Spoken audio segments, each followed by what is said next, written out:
बाक्सार कालीपुरत एजन corona positive.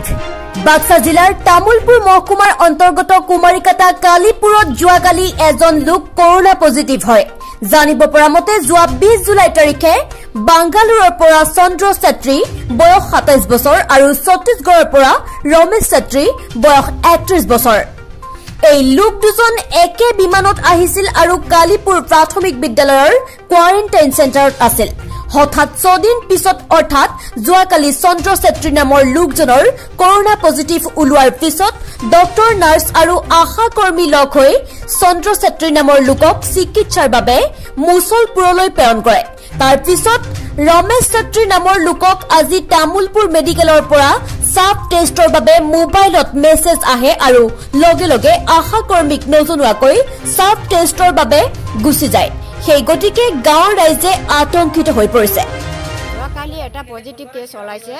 এতিয়া নামটো হল চন্দ্ৰ ছেত্ৰী। হয়, চন্দ্ৰ ছেত্ৰী মানে পজিটিভ ওলাইছিলে। তাৰ পিছত ক'ৰ পৰা আহিছিলে চন্দ্ৰ ছেত্ৰী? বেংগলোৰ পৰা। বেংগলোৰ পৰা কিমান তাৰিখে আহিছিলে? 20 তাৰিখ। তাৰ পিছত কোৱাৰেণ্টাইন চেণ্টাৰত কিমানজন আছিলে? দুজন আছিলে। বেলেগজনৰ নামটো ৰমেশ ছেত্ৰী। ৰমেশ ছেত্ৰী তেখেতে ক'ৰ পৰা আহিছিল? ছত্তীশগড়।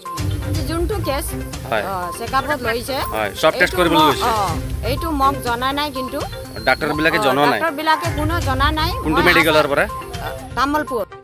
তাৰপাছত এতিয়া মোৰ এটা আশা কৰ্মী হয়, এটা মোক ক'ব লাগিছিল আগতে, কিন্তু মই একো গম পোৱা নাই। ৰাইজ বিলাকে এতিয়া মোক কমপ্লেইন কৰি আছে। আজিৰ কথাটো ক'ব লাগিব। আজি কৰ্টিয়াকছত লৈছে বোলে, মাতিছে বোলে তামুলপুৰ মেডিকেল পৰা। আশাকটো জনা নাই বোলে আজি। সেই হিচাপত আমি ৰাইজে অলপ ভয় লাগি আছে। যোৱাকালি পজিটিভ পাইছিল, এই মানুহজন কোৱাৰেণ্টাইনত ৰখা আছিল। আশাক নুসুধাকৈ কিয় লৈছে? আশাক তেনেহ'লে কিয় ৰাখিছে? আশাক গাঁৱৰ হিচাপত জনাব লাগিছিল আশাক, আৰু আমাকো জনাব লাগিছিল। ৰাইজৰ কমিটিও আছিল, আমাক ইমান ওচৰত আছিল, একদম কাষতে, আমাৰ ঘৰৰ কাষতে। আমাৰ ইমান ভয় কথা সোধা নাই আৰু আশাকো সোধা নাই।